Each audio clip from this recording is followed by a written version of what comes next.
Good morning guys. सो कल के sorry कल के लेक्चर में हमने पढ़ा कि फर्स्ट लॉ ऑफ थर्मोडायनेमिक क्या होता है।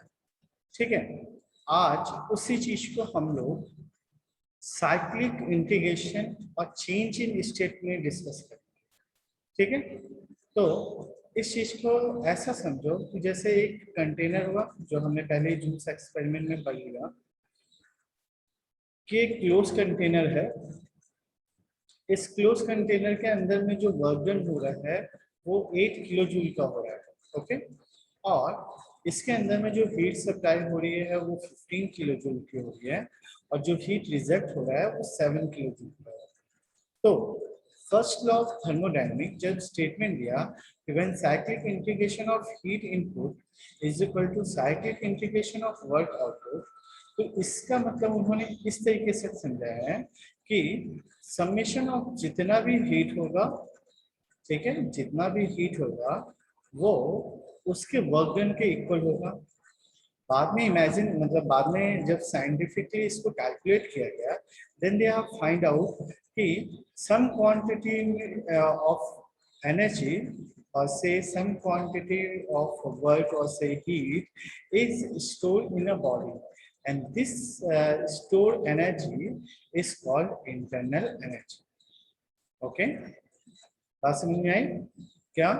कि जितनी क्वांटिटी में हीट सप्लाई किया जा रहा है उतनी ही क्वांटिटी में अगर वर्क आउटपुट मिलेगा, तो अल्टीमेटली मतलब यहाँ पे कुछ मिसिंग था।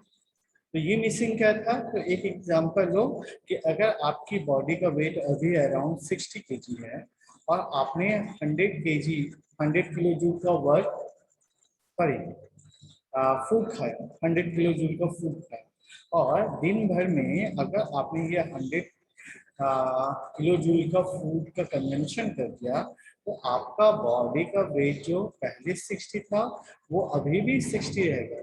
लेकिन अगर बाय डिफॉल्ट ये आपने 100 की जगह केवल 60 किलो जूल का ही एनर्जी को यूटिलाइज किया, देन द 40 किलो जूल जो है वो आपकी बॉडी में स्टोर हो जाएगा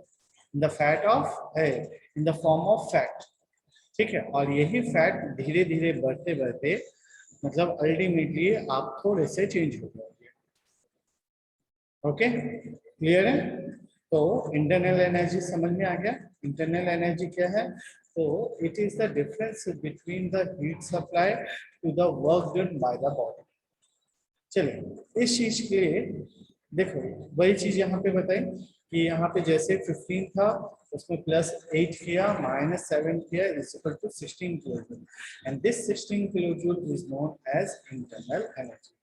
दैट मीन्स कंक्लूजन क्या हो रहा है कि according to first law of thermodynamics for the close system undergoes a change of state may be expressed as net energy transfer to and from the system as heat and work is equal to net increase or decrease in the total energy of the system. ठीक है, अब इस ये हमने पहले भी discuss किया हुआ था, इसको उन्होंने फिर से रिपीट किया है। क्या एक्चुअली सिस्टम क्या है? तो विच इज अंडर इन्वेस्टिगेशन। तो मान लो ये एक मतलब सिस्टम है, ठीक है, ये गोला जो है ये एक सिस्टम है। अब सिस्टम के अंदर हमने पहले जो डिस्कस किया था वही कि अगर सिस्टम वर्क डन करेगा देन इट इज पॉजिटिव, अगर सिस्टम के ऊपर कोई वर्क करेगा then it is negative. Similarly अगर सिस्टम से हीट रिलीज हो रही है देन इट इज नेगेटिव, और अगर सिस्टम में हीट आ रही है इट इज पॉजिटिव। बराबर है? तो इसी का मतलब इसी प्रिंसिपल को यूज करके इन्होंने यहाँ पे वर्क डन को निकाला। ठीक है, ये देखो अंदर जा रहा है इसलिए इसको प्लस लिया, वर्क डन अंदर आ रहा है इसलिए प्लस हुआ, लेकिन हीट ट्रांसफर बाहर जा रहा है इसलिए वो नेगेटिव हुआ। क्लियर है? चलिए अब पहले जैसे मैंने आपको बता दिया था कि del Q minus del W is equal to delta E, और यहाँ पे उन्होंने ई वर्ड यूज किया है। हम लोग जनरली डेल्टा यू बोलते हैं इंटरनल एनर्जी के। आप यू भी याद रख सकते हैं और ई भी याद कर सकते हैं, इससे कोई प्रॉब्लम नहीं। ओके, तो यहाँ पे उसने कंक्लूड किया क्यू क्या है, तो summation of heat input minus summation of heat output. Work done क्या है, तो net work done in the all forms, that means summation of work output minus summation of work input. Similarly, delta is the net change in total energy of the system. That means delta E2 minus E। चलो इसी चीज को अब उसने आगे explain किया कि actually delta E मतलब चेंज इन एनर्जी है क्या। तो ये चेंज इन एनर्जी जो है वो different different form of energy का समेशन। अब कैसे different different form of energy, तो it is called internal energy, it is called kinetic energy and it is called potential energy and so on. Means chemical energy, thermal energy, geothermal energy. अब जितने भी energy हैं उन सबको अगर यहाँ पे ऐड करोगे तो वो आपका सम इज इक्वल टू पे इस तरफ आ जाएगा। दैट मीन्स यहाँ पे देखो, अब ये आपको याद रखना है ना। अब चेंज इन इंटरनल एनर्जी को हम लोग कैसे लिखते हैं, तो ये होता है m into U2 minus U1। ठीक है याद रखिएगा U2 minus U1। Kinetic energy क्या होता है, तो हाफ mv²।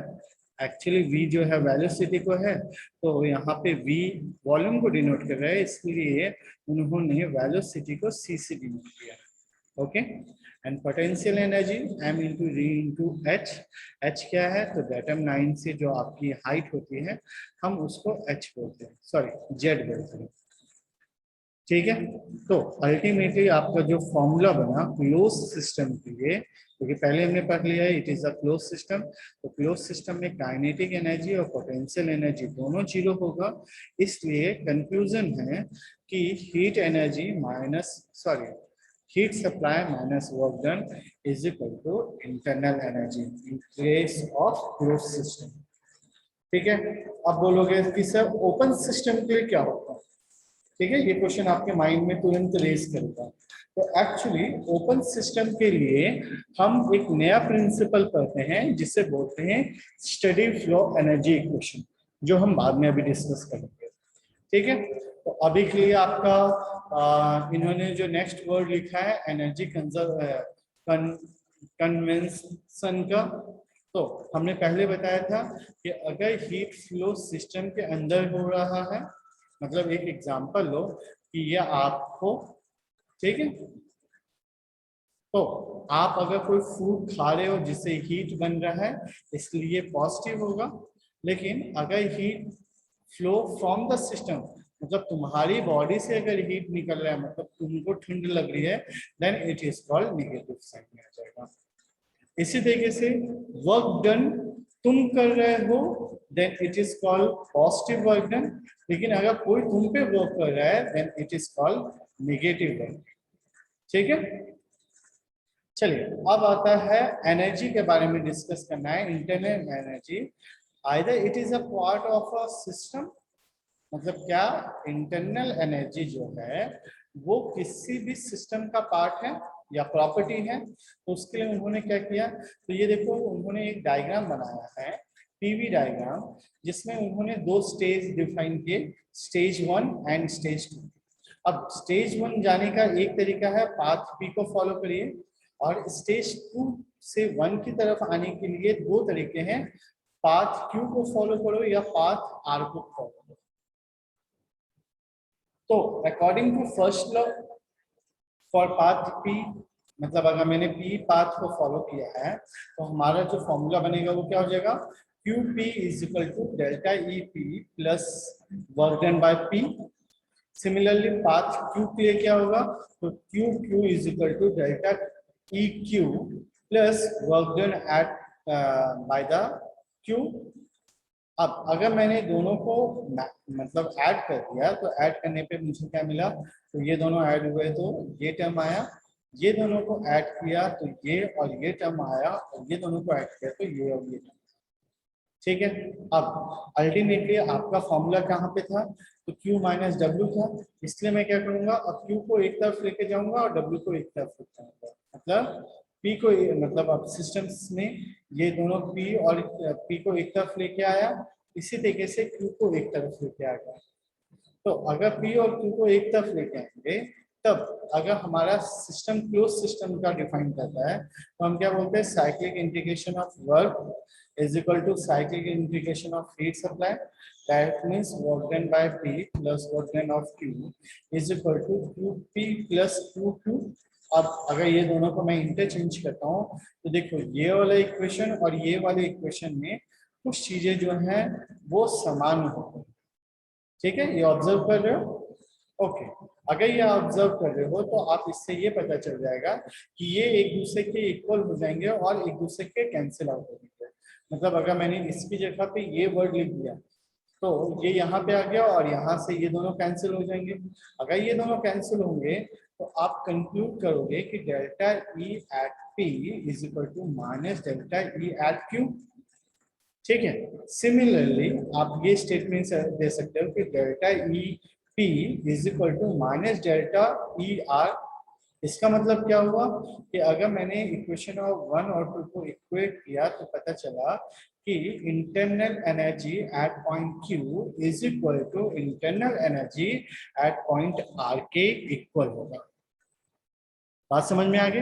अच्छा, अगर बात समझ में आ गई तो आपको अगर याद होगा तो प्रॉपर्टी ऑफ द सिस्टम जो है, मतलब यहाँ पे ये स्टेटमेंट दे रहा है कि it does not depends on the path but it depends on the point function.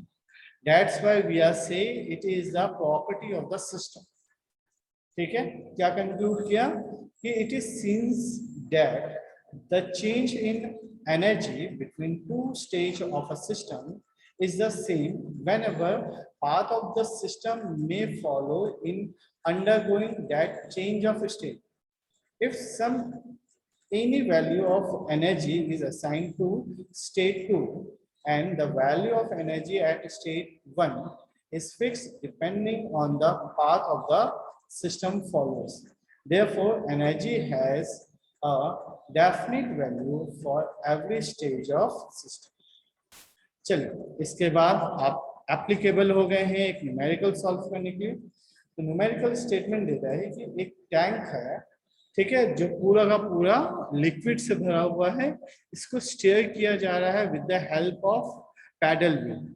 अब अगर इस सिस्टम के अंदर में 2000 किलो जूल का मैं अगर वर्क इनपुट दूंगा और ये हीट रिलीज करेगा सराउंडिंग के लिए 800 किलो जूल का, तो आप ये बताइए कि कितना इंटरनल एनर्जी चेंज हुआ उस लिक्विड का। तो आपको ये पता चल गया कि हीट रिलीज हो रहा है इसलिए माइनस में, वर्क सिस्टम के ऊपर लग रहा है मतलब अंदर लग रहा है इसलिए भी वो निगेटिव साइन आया। तो हमारा जो फर्स्ट लॉ था क्या था, Q minus W is equal to delta U और Q is equal to delta U plus W. अब आपको डेल्टा यू निकालना है तो यहाँ पे वैल्यू माइनस में रखिए, यहाँ पे वैल्यू माइनस में रखिए और दोनों को सॉल्व कर दीजिए तो आपको ये पता चलेगा कि डेल्टा यू की वैल्यू जो है वो 1200 किलो जूल आई, जो पॉजिटिव है। पॉजिटिव है मतलब क्या हुआ, तो internal energy stored by the system देम्स। ओके, इसी तरीके से a domestic refrigerator consume 2 kilowatt hour of electrical energy during a certain period and the internal energy of the system dropped by 10,000 kilojoule. Calculate net heat transfer. Means work done आपको दिए के रखा -2 kilowatt our. अब kilowatt hour को आप kilowatt में convert करो, ठीक है, तो किलोवाट में कन्वर्ट करने के लिए आपने क्या किया, 3600 से मल्टीप्लाई कर दिया, मतलब अल्टीमेटली इसको सेकंड में लिखा है। तो सेकंड में आया तो ये आया -7200। ठीक है, उसके बाद चेंज इन इंटरनल एनर्जी आपको देके रखा हुआ है, तो आपको ये पूछा है कि Q की क्वांटिटी कितनी है, तो मेरे ख्याल से आप कैलकुलेट कर सकते हो और ये फाइंड आउट करिए। इसी तरीके से क्वेश्चन नंबर 7 कह रहा है, 7 स्टेटमेंट देता है कि a system having a mass of 40 kg, okay,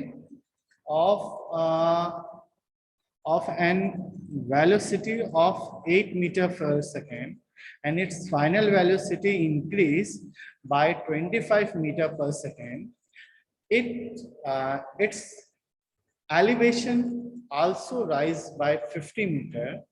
The system receives 20 kilojoule heat and 8 kilojoule work. If system delivers 0.003 kilowatt hour of electrical energy, calculate the change in internal energy of the system. तो मेरे ख्याल से आपने ये formula पहले पढ़ लिया है, ठीक है। तो आपको के पास क्या क्या देके रखा है, Q की वैल्यू देके रखा है, W की वैल्यू देके रखा है, चेंज इन वेलोसिटी देके रखा हुआ है, और Z2 माइनस Z1 की जगह पे उसने केवल आपको 50 लिख के रख दिया। तो बस सारी वैल्यूज को रखोगे तो यहाँ से आपको डेल्टा U की वैल्यू मिल जाएगी। चलिए अब आपका टॉपिक आता है perpetual motion machine of first hand.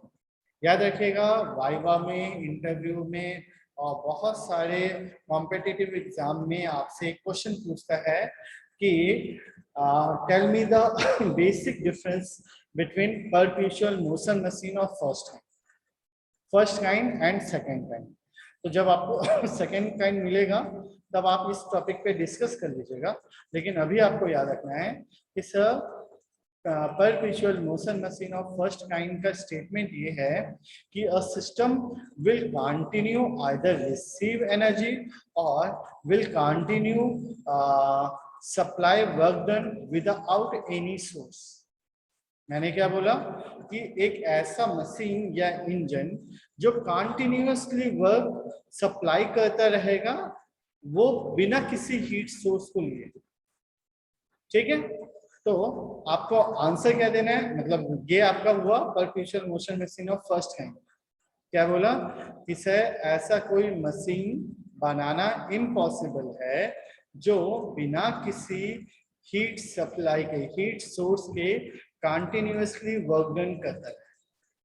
Okay, अब परपेचुअल मोशन मशीन सेकंड क्या है, तो सेकंड ये कहता है कि अगर आपके पास मतलब ऐसा कोई मशीन बनाना इम्पॉसिबल है जो क्यू क्वांटिटी में हीट सप्लाई करे और उतनी ही क्वांटिटी में वर्क आउटपुट दे दे, मींस उसकी जो एफिशिएंसी होगी वो 100%।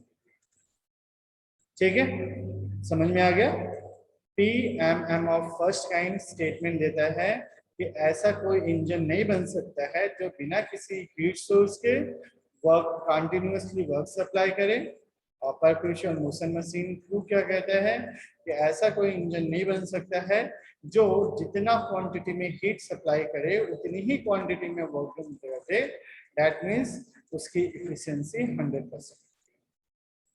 ठीक है, चलिए अब आता है non flow process and flow process. ठीक है, तो इसको अपन बाद में डिस्कस करेंगे, आज के लिए इतना काफी है। Thank you very much.